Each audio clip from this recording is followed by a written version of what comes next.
মেয়ে বলছে মা হযরত উমর খলিফাতুল মুসলিমিন মা মদিনার মার্কেটে বসি না থাকতে পারে মা, আমি তার জন্য ভয় করি না মা, আমি স্বয়ং আল্লাহকে ভয় করি মা। হযরত উমরের নজরে না পড়তে পড়ে মা পানি দেওয়া, আল্লাহর নজরে পানি দেওয়া ধরা পড়বে মা, আমি আল্লাহর ভয়ে মা দুধের মধ্যে পানি মিশাইয়া আমি মদিনার মার্কেটে বাজারে যেতে পারবো না। আমার বাড়ির লোক সবাই কাতর হয়ে গেছে, আপনি বলে মারা গেছে। আমার মোবাইলে বারবার ফোন আসতেছে, আমার বাড়ির মানুষ সবাই দুর্বল হয়ে গেল। হুজুরও ফোন করি, শোনো আফসার হুজুর বলে মারা গেছে রে। একে ডাকিছেন ইউনুস নবী মাছের পেটে রইলেন পরে গো, খোদার নামে থাকিল পরি, খোদার নামে থাকিল পরি হজম হইল না, খোদা তোমার ডাকিতে জানি না। আমার মা বোনের আম্মারা, ও কাউরের মা বোনের আম্মারা, ওই মেয়েটা এলেম না থাকা ধরনে বাবা শোনা রে, আজকে ওই মেয়েটা ইসলাম থেকে বঞ্চিত হয়ে গেল কেন? আব্বার একটা মেয়েকে যদি বিবাহ করতে চান আল্লাহ রসুল বললেন ওই মেয়েটার গুণ দেখি বিবাহ করতে হবে। এক নম্বর গুণ দেখতে হবে মেয়েটার ভিতরে এলেম আছে কি না। মো বাবারা নবী বলল দুনিয়ার যত ডিগ্রি থাকুক না কেন এক নম্বর নবী বলল গুণ দেখো ওই মেয়েটার ভিতরে এলেম কালাম আছে কি না। নবী দুই নম্বর বলল ওই মেয়েটাকে বিবাহ করতে হলে ওই মেয়েটার বংশ বুনিয়াদের দিকে তাকান, তারা আল্লাহ আল্লাহ মুত্তাকিন আছে কিনা। মুসলমান তো ওটা দেখে না, মুসলমান দেখে নগদ কত বাকি কত। তোমার জায়গাত আছে বাবা, এলাম মাথারও বেড়ি হোক বা সুদেরও বেড়ি হোক, কয়েক গ্লাস খাও। নগদ কত? আমার আসামত আছে নগদ বিয়ে সাজার জন্য 1 লাখ। কয় চাচা মেয়ের বাবা যে খায়, ওই খায় না ওই খায়। খলিফাতুল মুসলিমিন, ও কাউরের বন্ধু নেই, পৃথিবীর 4 জন খলিফাতুল মুসলিমিন ছিল। 1 নম্বর হযরত আবু বকর, 2 নম্বর ছিল হযরত উমর, 3 নম্বর হযরত ওসমান গনি, 4র্থ হযরত আলী। 4 জন খলিফা মুসলিমিন রাষ্ট্রপতি ছিল। সব চাইতে 4 জনের ভিতরে হযরত উমরের রাগটা বেশি করা ছিল, বেশি তেজি ছিল। তার সামনে কেউ কোনো কথা বললে হযরত উমরে তরবারটা খাপে থাকতো না, সঙ্গে সঙ্গে সাত করে বাইরে করতো। এত মেজাজ ছিল, এত রাগ ছিল হযরত উমর।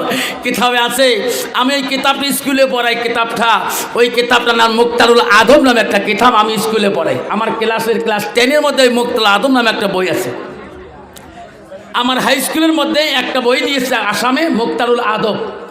ওইখানে হযরত উমর রাদিয়াল্লাহু আনহুর একটা ইতিহাস লিখছিলেন।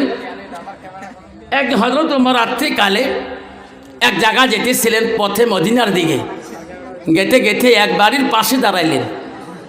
ওই বাড়ির পাশে দাঁড়িয়ে ওই বাড়ির এক বুড়ি মা তার মেয়েকে বলছে, এক মেয়েকে বলছে মা বেটি বাজারে চলে যাও, আমার গাভীর ছেঁকা হয়ে গেছে। মা আজকের গাভীর দুধ অল্প, মা অল্প দুধ হয়েছে আমার গাভীর দুধ, মা আজকের গাভীর দুধগুলা মা তুমি পানি মিশাইয়া অর্ধেক দুধ অর্ধেক পানি সমান করিয়া তুমি মদিনার বাজারে নিয়ে যাবে। মেয়েটা শুনতেছে আর বলছে মা মা দুধের মধ্যে পানি মিশানো যায় না মা, মা তুমি জানো না মদিনার সম্রাট মদিনার খলিফা হযরত উমর আইন করেছে। মারে উনি যদি জানি পায় দুধের মধ্যে পানি মিশিয়ে মদিনার মার্কেটে বিক্রি করে, উনি শুনলে মা আমার কান্নাটা দুখণ্ড করে দেবে। মা গো আমি দুধের মধ্যে পানি মিশাইয়া মদিনার বাজারে যেতে পারবো না। জোরে কোন সুবহানাল্লাহ। হযরত ওমর তার ঘরে আড়াল থেকে শুনতেছে, মেয়েটাকে বারবার মা তাগিদ করতেছে, বেটি রে ও বেটি তুমি হযরত ওমরকে কেন ভয় খাও? উনি মদিনার রাষ্ট্রপতি খলিফা হতে পারে, উনি তো মদিনার বাজারে বসে থাকে না, উনি তো ডিউটি করে না। মেয়ে বলছে, মা হযরত ওমর খলিফাতুল মুসলিমিন মদিনার মার্কেটে বসি না থাকতে পারে মা, আমি তার জন্য ভয় করি না মা, আমি স্বয়ং আল্লাহকে ভয় করি। মা হযরত ওমরের নজরে না পড়তে পড়ে মা পানি দেওয়া, আল্লাহর নজরে পানি দেওয়া ধরা পড়বে মা, আমি আল্লাহর ভয়ে মা দুধের মধ্যে পানি মিশাইয়া আমি মদিনার মার্কেটে বাজারে যেতে পারবো না। বাবারা কত বড় ইমানদার মেয়ে গো। খলিফা মুসলিমিন ওই কথা শুনি বাড়ি মুখে রওনা হলেন। বাড়িতে এসে তার বিবিকে ডাক মারল, বিবি আমার ছেলে আব্দুল্লাহ কোথায়? কেন স্বামী এত সকালে আব্দুল্লাহর কথা কেন বলেন? বিবি রে আমার বেটাকে ডাক মারো, আসিমকে ডাকো, আমি এত সুন্দর একটা বৌমা দেখিয়েছি রে বিবি, ওই মেয়েটা যদি আমার বাড়ি পুত্র বধূ হয়ে যায় আমার বাড়ি ইমান কোনোদিন ত্রুটি হবে না। হযরত ওমর খলিফা মুসলিমিন তার ছেলেকে ডাক মারল, বাবা আমি যে তোর আব্বা হই আমার কথাটা কি মানবি? হযরত ওমরের সন্তান বলে, আব্বা আমি যদি আপনার কথা না মানি আমি কার কথা মানব? তাড়াতাড়ি বলো আব্বা, আপনি যা বলবেন আমি তাই শুনবো। বাবারে তুমি বিয়ার পোশাক পরিয়া নাও, আমি সুন্দর একটা পুত্র বধূমা, আমি সুন্দর একটা বৌমা দেখিয়াছি, আমি তার সাথে তোর বিবাহ দিতে চাই। ছেলে বলো, বাবা আপনি যদি পছন্দ করেছেন আমি তোমার সন্তান না কইতে পারি না। যেরকম সুবহানাল্লাহ নাই থাকবে কত বাবা। আজকাল ছেলে বাবা যদি পছন্দ করে নামাজি মেয়ে, ছেলে কিন্তু পছন্দ করে না, যেরকম ঠিক না বেটি? বাবা ওই বাড়িতে বিয়ে দিস না, কে ওইলে সব বুড়কা পন্দা মেয়ে, ঠিক না বেটি? হ্যাঁ সে বিয়ে শুনে আসছিল তো, হ্যাঁ কইছে ওই বাড়িতে আত্মীয় করা যাবে না। আল্লাহ আমি হচ্ছে 420, আমি দিনে 4 বেশ চুলের কাঠিং বানাই, উমরা একবারে মুড়িয়ে গড়ি ফেলাই, চেঁচি টেচি ফেলা, বই পাবার নাম আছে না বাবারে। ভালো ছেলে বাবা ভালো বংশের মেয়ে চায়, কারণ বাপ যদি ভালো হয় তাহলে ছেলে ভালো হবে, মা যদি ভালো হয় তাহলে মেয়ে ভালো হবে, মা যদি ভালো হয় মেয়ে ভালো হবে, মেয়ে যদি ভালো হয় রে মা ভালো হবে, মাস্টার যদি ভালো হয় ছাত্র ভালো হবে, ছাত্র যদি ভালো হয় রে মাস্টার ভালো হবে। এমন জাতের কচু আছে অল্প জালে সিদ্ধ হয়, এমন জাতের মেয়ে আছে অল্প কথায় বুঝিয়া পায়, এমন জাতের কচু আছে অল্প জালে সেজে না, এমন জাতের মেয়ে আছে অল্প কথায় বোঝে না। বাবারে সমাজে কয়েক শ্রেণী মেয়ে মানুষ বাস করে। আমি কয়দিন আগে ওয়াজ করি বাড়ি গেছিলাম, বাড়িতে যে সালাম দিয়ে ঢুকে আমার আলেম মানুষদের একটা অভ্যেস, বাড়িতে কেউ থাকুক বা না থাকুক আসসালামু আলাইকুম, বাড়ি আলি সালাম দিয়ে কয় আনসারির আব্বা এখন লাল চা বানিয়ে দেবো না দুধ চা বানিয়ে দেবো? আমি কয় আনসারি আব্বা কোষ করে হুজুর খবর পাস না। স্কুল গেলে মোক সবাই হুজুর কয়, আমার স্কুলে 50% সব হিন্দু মেয়ে ছেলে, আমার স্কুলে বেশিরভাগ হিন্দু ছেলে মেয়ে, মই এরা দেখলাম ভাই সংস্কৃত হিন্দি নেয়, সবাই মোক হুজুর কয়, হুজুর ছাত্রগুলো হুজুর কয়, মই হেডমাস্টার হুজুর কয়, সব মাস্টার হুজুর কয়, তুই হুজুর খবর পাস না? ওয়াশ করি মাথা খারাপ হইলে বাবা আমার সব জায়গা হুজুর হওয়া যায়, সব জায়গায় পীর সাহেব হওয়া যায়, সব জায়গায় আমির সাহেব হওয়া যায়, সব জায়গায় মোল্লা সাহেব হওয়া যায়, সব জায়গায় মুক্তি সাহেব হওয়া যায়, সব জায়গায় নেতা সাহেব হওয়া যায়, পঞ্চায়েত সাহেব হওয়া যায়, প্রধান সাহেব হওয়া যায়, মাস্টার সাহেব হওয়া যায়, ইঞ্জিনিয়ার সাহেব হওয়া যায়, প্রেসিডেন্ট সাহেব হওয়া যায়, সব কিছু হওয়া যায়। বিবির কাছে হওয়া বড় কঠিন। তুমি কেমন হুজুর, কেমন মাস্টার, কেমন ইঞ্জিনিয়ার, কেমন প্রফেসর, কেমন প্রধান, তুই কেমন পীর সাহেব, গ্রামের মানুষ না জানলো তোর বিবি ভালো করে জানে। জানে না গো? জানে। আমার হুজুর কোন তরিকের হুজুর বাড়িয়ালি ভালো করে জানে। বাবারা আমার শোনা,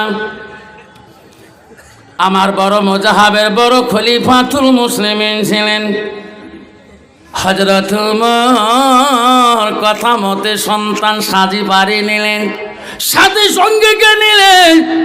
হযরত ওমরের সন্তানের সাথে ওই দুদু আলী বুড়িমার মেয়ের সাথে বিয়ে হবে রে। এত সুন্দর করে সাথে পারে নিয়ে যায়। হায় রে, গ্রামের মানুষ ভাবে রে আজকে মদিনার খলিফা রে কোন দিকে যায়? ওই দুদু আলীর বুড়ি গোয়ালানির বাড়ি দিকে যায়। গোয়ালানি বলে রে, আমি এত গাবি পালি, আজকে মদিনার সম্রাট কেন আমার বাড়ির মুখে আসে? গরিবের বাড়ি কেন আসে গো? ওই দুদু আলী গোয়ালানি বাড়ির দরজায় তারে বলল, ও মদিনার খলিফা, আজকে কেন গো গরিবের বাড়িতে আসেন? আমি তো জানি না আজকে আপনি আমার বাড়িতে আগমন। গরিবের বাড়িতে কেমন করে আপনি আসতেছেন? আমি তো গরিব, আমার বসা দেওয়ার মতন আমার বাড়িতে বাসন নাই। আজ তোমার বলছে, বুড়ি, আমি তোর বাড়িতে বসতে আসি নাই, আমি তোর বাড়ি তোকে দেখে আত্মীয় করতে আসি নাই। ওই বুড়ি, তোর যে একটা মেয়ে বাড়িতে আছে, ওই মেয়েটার সাথে আমার সন্তানের আজই বিয়ের আয়োজন করেছি। আমি তোর মেয়েকে আমার সন্তানের সাথে বিবাহ পরে দেব। জোরে কোন সুবহানাল্লাহ নাই থাকবে। বাবা, বৌমা যদি ভালো হয়, বিবি যদি সংসারে ভালো হয়, সংসারে চতুর্দিকে ভালো। জোরে কোন ঠিক না বেঠিক? আব্বা যারা আমার সোনার চানারা, আব্বারে আল্লাহ নবীর কাছে আব্দুল্লাহ ইবনে মাসউদ প্রশ্ন করলো, ওয়ালা নবী সাল্লাল্লাহু আলাইহি সাল্লাম আইয়ামা ইহাব্বু ইলাল্লাহু তাআলা। নবী গো, আল্লাহর কাছে সবচেয়ে বড় আমলটা কি? নবী বলল, কালাস সালাতু আলা ওয়াক্তিহা। নবী আবার বললে, কুলতু সুম্মায়। ও নবী গো, সময় মতে নামাজ পড়া, ওয়াক্ত মতে নামাজ পড়া থেকে আরো কোনো আমল আছে নাকি? নবী বলল, কুলতু সুম্মায়, আরো আমল আছে। কি? বিদ্রু আলে দেয় না, মা বাবার সাথে সৎ ব্যবহার করাটা আল্লাহর কাছে সবচেয়ে বড় আমল। যদি কোন সুবহানাল্লাহ। আব্বারে ও সোনারা, আব্বারা নিরাশ হবেন না, কষ্ট পাবেন না। আব্বা, তোরা কষ্ট পাইছেন নাকি? কষ্ট পান নাই? কে কে পানে হাতটা তুলে দেখায়। আব্বারে সোনার চানারা, ওই বাচ্চাটার ভিতরে যদি এলেম থাকে গো, ওই মেয়েটার ভিতরে যদি এলেম থাকে, ওই মেয়েটাকে, ওই ছেলেটাকে শয়তান কোনোদিনও ধোকায় ফেলাতে পারবে না। যুবক মাদ্রাসার দিকে চলে যায়, এত সুন্দর রূপবতী ছেলে, এত সুন্দর ছেলে গো। আমার মাদ্রাসা একটা ঘটনা হয়েছে গো, 7-9 বছর আগে আমার মাদ্রাসার একটা ঘটনা হয়েছে। এই ঘটনার বিচার করছে কে? মুফতি সাইদুল ইসলাম গাদং সিনিয়র মাদ্রাসা। আমার মাদ্রাসায় একটা জিন পড়াশোনা করেছিল, বকুড়ারে হাফেজ হয়েছিল 27 পাড়ার, কিন্তু রান্ধনি চিনতে পারে নাই উনি যে একটা জিন। আমার হাফিজি মাদ্রাসায় হাফেজ হতেছে, কিন্তু টিফিন হয় জোহরের নামাজের আগে টিফিন দিয়ে দেয়, ছেলেরা খানা পিনা করে, আবার হেফসে ক্লাসের মধ্যে যায়। ওই রান্ধনি কেতন নামে একজন মুন্সি ছিল, উনি চিনতে পারে নাই 70-80 জন সহ হোস্টেলে থাকে গো। ওই সময় ওনার পাকঘরের সামন দিয়ে একটা সাপ রান্নাঘরের মাদ্রাসার পিছনে খালের ভিতরে ঢুকে গেছিল। ওই সময় রান্ধনী দেখছে সাপটা খালে ঢুকলো। ওই সময় রান্ধনী শালকাঠ ওখানে ছিল গো। সাপটা বেশি দূর খালি যায় নাই, অল্প খালি মাথা ঢুকেছে। এনার নজরে পড়ে গেল, বাচ্চাদিকে খাবার বসা না দিয়ে, বসতে না বলিয়ে ওই শালকাঠ দিয়া ওই সাপটার উপরে এমন পেঠাই করলো, রক্ত তো হয়ে গেল। চিনতে পারে নাই এটা জিন। রাত্রিকালে মাদ্রাসার উস্তাদগণকে স্বপ্ন দেখায়, মাদ্রাসার কমিটিকে স্বপ্ন দেখায়। ওই জিনের বাবা মা সবাই এসে কান্দে, আমার সন্তান তোমার মাদ্রাসায় কোরআনের হাফিজ বানাইতে দিলাম, এত বছর পড়া পড়লো, আমার সন্তানকে তোমার বাবু রসি তোমার রান্ধনী কেন মারলেন? ও মাদ্রাসার সেক্রেটারি, আমার উপযুক্ত বিচার করতে হবে। এমন বিচার শুরু হলো রে, কেউ কিছুই করতে পারি না, নালে তোমার রান্ধনীর এমন অবস্থা করে দেব, জিন্দেগি পৃথিবীতে রাখতে দেব না। সপ্তাহ চলে গেল, বিচার তাড়াতাড়ি জিনের আসি চাইতেছে হুজুরের কাছে। ওই মাদ্রাসার বড় জুম্মেদার আছে গো, জুম্মেদার মাদ্রাসার সেক্রেটারি, ওনার কাছে বিচার চাইলো। বিচারের মধ্যে ওই মুফতি সাইদুল ইসলাম গাদুম সিনিয়র মাদ্রাসা, উনি জিনের পক্ষ হলো, আর একটা মানুষের পক্ষ হয়ে দুইজনে উকিল হয়ে তর্ক বিতর্ক করিয়ে লাস্টে জিন হারে গেল। জিন হারার পরে হায় রে, জিন আর প্রতিশোধ ছাড়ল না।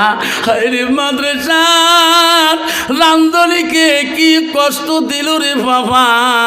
উনি গেছে কালেকশন করেছে বোম্বাইতে, উনি কালেকশন, বড় রান্ধনী খুব কালেকশন করে। বোম্বাইতে এক ডাক্তার বাড়ির থেকে প্রত্যেক বছরে থাকে কালেকশন, রমজানে কালেকশন করে।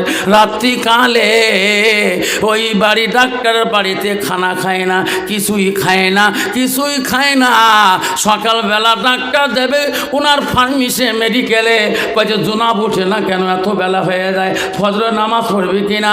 ঘরের ভিতরে যেয়ে দেখে কোনো হুঁশ জ্ঞান নাই, ওই রান্ধনের কোনো জ্ঞান নাই, কোনো বুদ্ধি নাই, লড়াচড়া কিছুই নাই। ডাক্তার মনে করল লোকটা মারা গেল। লোকটা তো আমার বাড়ি প্রতি বছর থাকে কালেকশন করে, রমজানে কালেকশন, বাবা মাদ্রাসা কালেকশন রমজানে যায় না, উনি বিদেশে বোম্বাই যায়। ডাক্তার কি বলে, 2 দিন চলে গেলো লকাসরা। উনি যখন ডাক্তার মানুষ চিন্তা করতেছে লোকটা তো ঠিকই না, জানি না, ওনার ডায়েরি কোনদিন দেখি না, এমনি জানি যে আসাম থেকে আসে। ডাক্তার চিন্তায় পড়ে গেছে। 3 দিনের বেলা ওনার মোবাইল নাম্বার যখন খুঁজি পায়নি, ডাক্তার বাবু ওনার কবরের ব্যবস্থা করে দিয়েছে। মাটি টাটি দিয়ে তাদেরকে খবর নিতে হবে। কবর হয়ে গেছে, কবর খুঁড়ছে, গোসল দিয়েছে, কাফন পরাইবে, এমন সময় দেখে মাথার চুল খালি নড়ে। যেরকম সুবহানাল্লাহ। আরে মুর্দা মানুষের মাথার চুল নড়ে কেন? ডাক্তার বলছে না না, এটা তো মারা যায় নাই, সঙ্গে সঙ্গে আইসি রুমে ঢুকে দিয়েছে রে। 72 ঘন্টার পরে জ্ঞান আসি গেছে।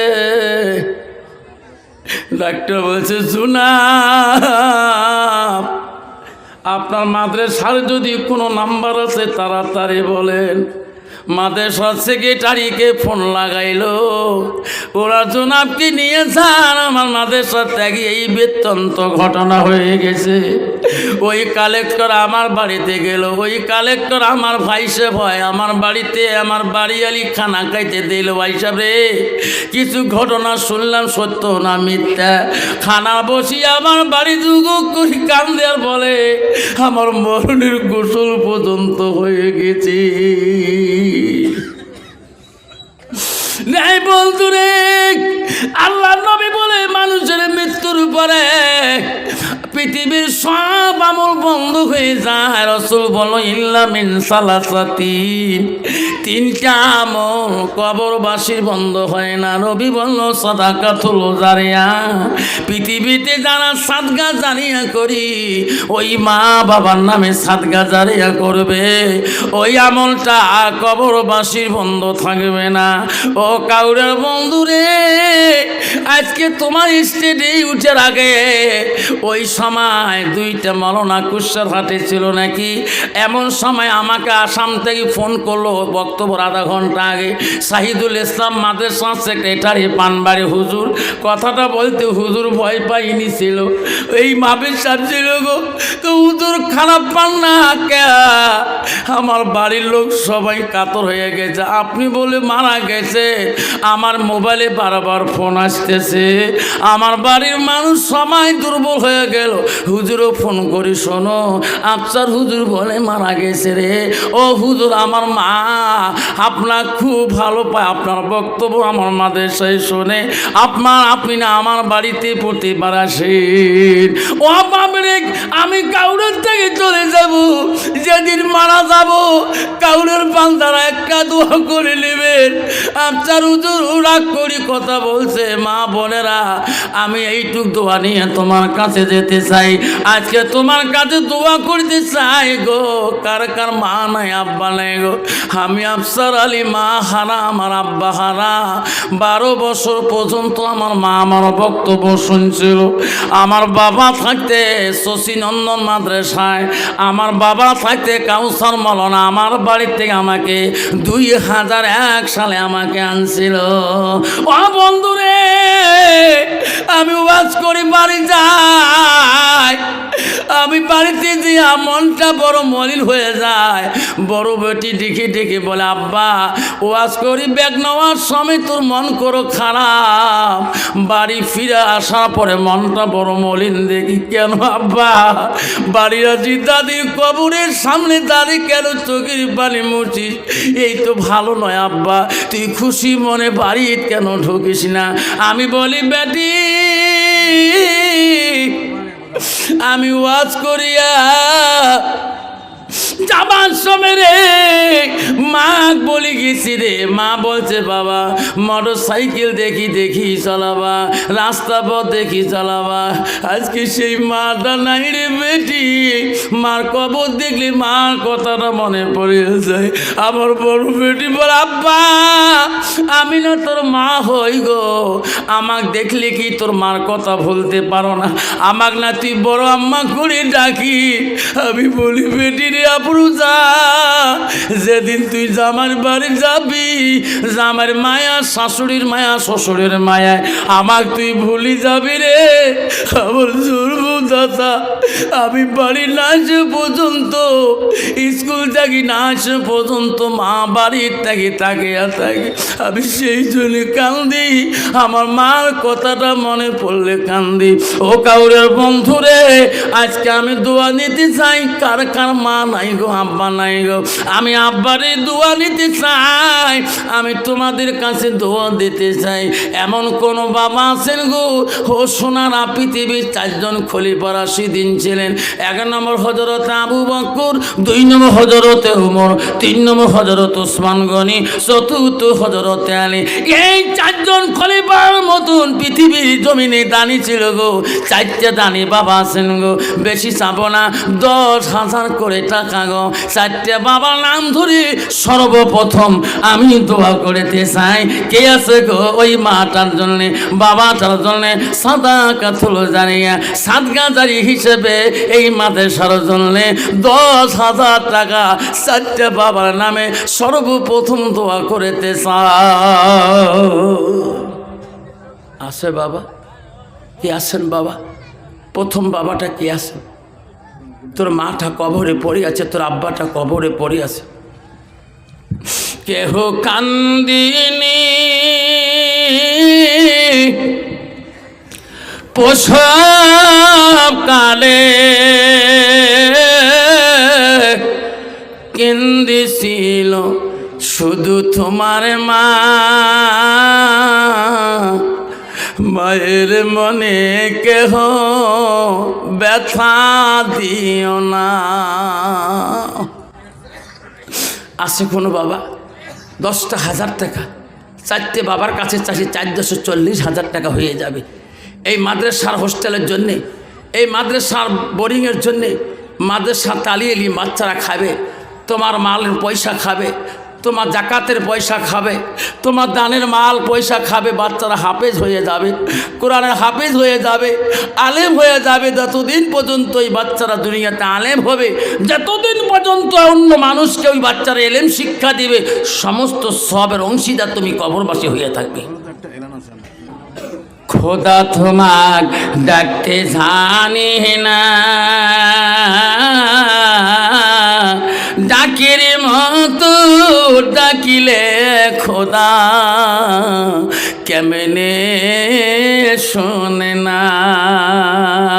এক ডাকিছেন মুসা নবী, তুর পাহাড়ে ছিলেন চলি, খোদার নূরে পাহাড় চলে, মুসা চলে না। খোদা তোমাক ডাকিতে জানি না। এক ডাকিছেন ইউনুস নবী, মাছের পেটে রইলেন পরে গো, খোদার নামে থাকিল পরি, খোদার নামে থাকিল পরি, হজম হইল না। খোদা তোমাক ডাকিতে জানি না, খোদা তোমাক ডাকিতে জানি না। নাই থাকবে। যুবক মাদ্রাসার দিকে যাইতেছিলেন, রাস্তায় এত সুন্দর দেখা, মহিলারা, দুষ্ট মহিলারা সবসময় ভালো ছেলেকে চায়, আর ভালো ছেলেরা সবসময় সুন্দর মেয়েকে চায়, ঠিক না বে ঠিক? মেয়েরা সবসময় ভালো মেয়ে, ভালো ছেলে চায়, আর ভালো ছেলে সুন্দরী মেয়েকে চায়। কারণ ইউসুফ আলাইহিস সালামকে দেখি জেলেকা পাগল মতো হয়েছিল। আর যুবক মাদ্রাসার দিকে যাচ্ছেন, দুষ্ট মেয়ে রাস্তায় বসে আছে, বহু ছাত্র সঙ্গে চলে যায়, আর এই মেয়েটা প্রতিদিন তাকে থাকে। এটা জিন যায় না কোনো মানুষ যায়? যেরকম সুবহানাল্লাহ। বাবা দেখবেন কতগুলো বাচ্চা, ছেলে বাচ্চা আছে এত দিনের মতন দেখা, যেরকম ঠিক না ঠিক? আমি নগাঁও গেছিলাম ওয়াজ করতে, নগাঁও রূপাহি গেছিলাম, তাতে মাদ্রাসার মধ্যে কতগুলো বাচ্চা দেখি, এত সুন্দর দেখাত আল্লাহ, এত নুরানি চেহারা আল্লাহ, এত সুন্দর পাঞ্জাবি গাট দিয়ে আমার সামনে আসি বসে আছে। আমার মনে হয় এটা জিন বোঝা আসি বসিয়েছে, যেরকম সুবহানাল্লাহ। প্রতিদিন মাদ্রাসায় যায়, ওই দুষ্ট মেয়েটা কথা বলতে চায়, যত বন্ধুর সাথে যায় মেয়েটা মনে মনে ভাবে রে, ওই বাচ্চাটার যদি ইনারা এই ছেলেরা কয়ে দেয়, ইনারা বাপ মা কয়ে দেয়, তাহলে আমাকে ধমক দিতে পারে। আমি মেয়েটা আশা করি এই ছেলেটার সাথে কথা বলতে চাই, কিন্তু ছেলেটা তো একাই মাদ্রাসায় আসে না। মেয়েটা মনে বড় কূটনীতি ছিল, মেয়েটা বড় খারাপ নজরি মেয়ে ছিল। হঠাৎ করে মেয়েটা একদিন একা ওই রাস্তা ধারে বসে আছে, ওই সুন্দর যুবকটা সব বন্ধু মাদ্রাসায় চলে গেছে, ওই দিন একাই উনি ফাঁকায় পড়ে গেছে। ওই ছেলেটা এত সুন্দর ছেলে গো, মাদ্রাসায় যখন যায় কোরআন তেলাওয়াত করে, মাদ্রাসার হুজুর তার কোরআন তেলাওয়াত শুনলে পাগল হয়ে যায়। মাদ্রাসার হুজুর তার কোরআন তেলাওয়াত শুনলে চোখের পানি ঝরঝর করে ফেলে দেয়। ওই মেয়েটা ওই দিন দেখে মাদ্রাসা ছেলেটা একা মাদ্রাসায় যায়, দুষ্ট মেয়েটা নজরে পড়ে যায়। মেয়েটা মনে মনে ভাবে আজকে একাই গেতেছে, আজকে সব কিছু কথা, ছেলেটাকে আটক করো, বাড়ি কোথায়? মেয়েটা আস্তে আস্তে ওই রূপবতী দেখার ছেলেটার সামনে যা দুষ্ট মেয়েটা দাঁড়ালো, ভাই একটু দাঁড়াবি ভাই? এটা আটক করে বলো, যুবক ভাই আমি তোর প্রতিদিন দেখা করতে চাই, তুমি বন্ধুদের সাথে যাও, আজকে তুমি একাই আসো, আমি একটা কথা বলতে চাই। ছেলেটা বলছে, বোন আমি দেরি করতে পারি না, তাড়াতাড়ি বলো তোর কি কথা। ভাই রে আমি তোর কাছে একটা দলিল শুনতে চাই। আমি একটা মেয়ে মানুষ, আমি শরীয়ত সম্পর্কে বেশি জানি না। মেয়েটা চালাকি করি ছেলেটাকে বাড়ির ভিতরে নিয়ে গেল। মেয়েটার মনে ছিল হারামি, মেয়েটা ছিল দুষ্ট, ছেলেটার রূপে পাগল। বাড়ির ভিতরে ঢুকার সাথে সাথে বাইরের সদর গেটটা বন্ধ করে দিল মেয়েটা। ছেলেটা বলল, বোনে রে বাড়ির সদর গেট তুমি কেন বন্ধ করলি? গ্রামের মানুষ দেখলে কে বলবে? না, কেউ কিছু বলবে না। ছেলেটাকে বলল, ঘরের ভিতরে তুমি আসো, তোমার সাথে আমি বহুত কথা দলিল প্রশ্ন করব।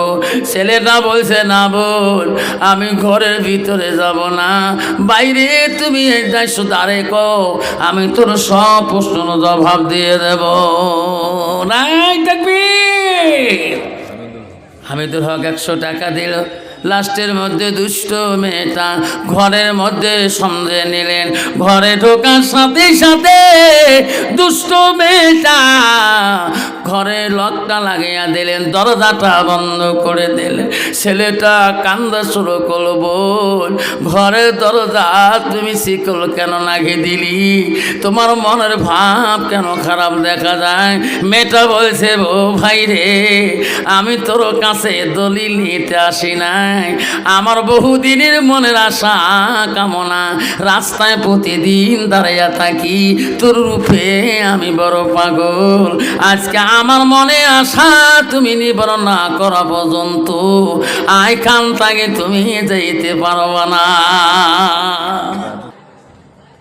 মেয়েটা বলল, যুবক, আমি তোর কাছে দলিল শুনতে আসি আনি নাই, তোর রূপে আমি পাগল রে যুবক।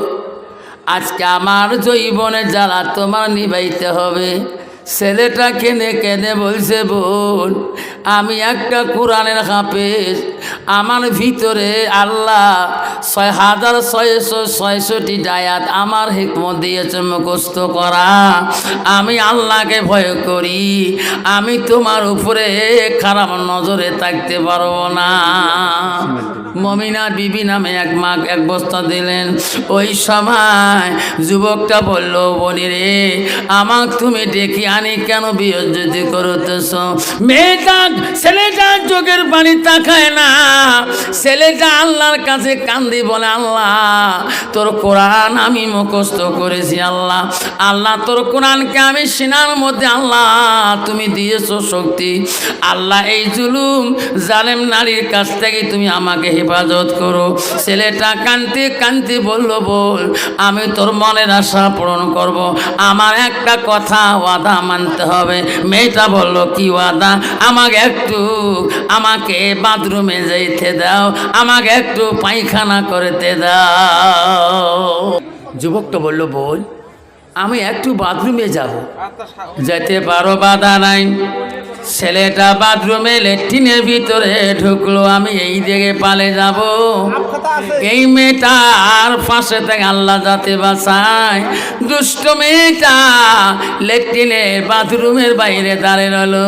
যুবক ওই বাথরুমের ভিতরে কান্দে, আল্লাহ তুমি আমাকে বাঁচাও, আল্লাহ তোর কোরআনকে বাঁচাও। ছেলেটা কিসের বাথরুমে পায়খানা করবে? ছেলেটা আল্লাহর ভয়ে কাঁদতেছে। জরিফা নামে একবার 100 টাকা দান করেছে। কানতে কানতে ছেলেটা বলছে, মাদ্রাসা তালিয়ে বলছে, মাবুদ তোকে আমি ভয় করি, আল্লাহ এই মহিলার জৈবন আমি নষ্ট করতে পারবো না, আল্লাহ তুমি আমাকে কোরআনকে দান করেছে, এই কোরআনে হাফেজ আমি, আল্লাহ কাল কিয়ামতের ময়দানে আমি তোর কারণে দাঁড়াইতে পারবো না। আস্তে আস্তে কানতে কানতে ছেলেটা একটু পায়খানার ভাব আসি গেছে। নিজের হাতে নিজের পায়খানা হাতে তুলে নিয়ে ওই সুন্দরী যুবক ছেলেটার গায়ে মুখে নিজে মাখছিলেন। মাখি যেই দরজা খুলে দিয়েছেন, কন্ত বাবা, যে ছেলেটার গায়ের মধ্যে নিজের পায়খানা নিজে গায়ে মাথায় মাখে যদি বিড়ায়, কন্ত কোনো মেয়ে ওনার জৈবনে লালসা করবে। আর যেই দেখছে পায়খানা গায়ে মাথায় মুখে করছে, ছেলেটা চলে যায়, দৌড়ে দৌড়ে যায় আর বলে, মাবুদ রে, নিজের পায়খানা নিজের গায়ে রাখিলাম, মহলা আমি ওই মেয়েটার জৈবনের কোনো ক্ষতি করলাম না। এই অবস্থা আমি তো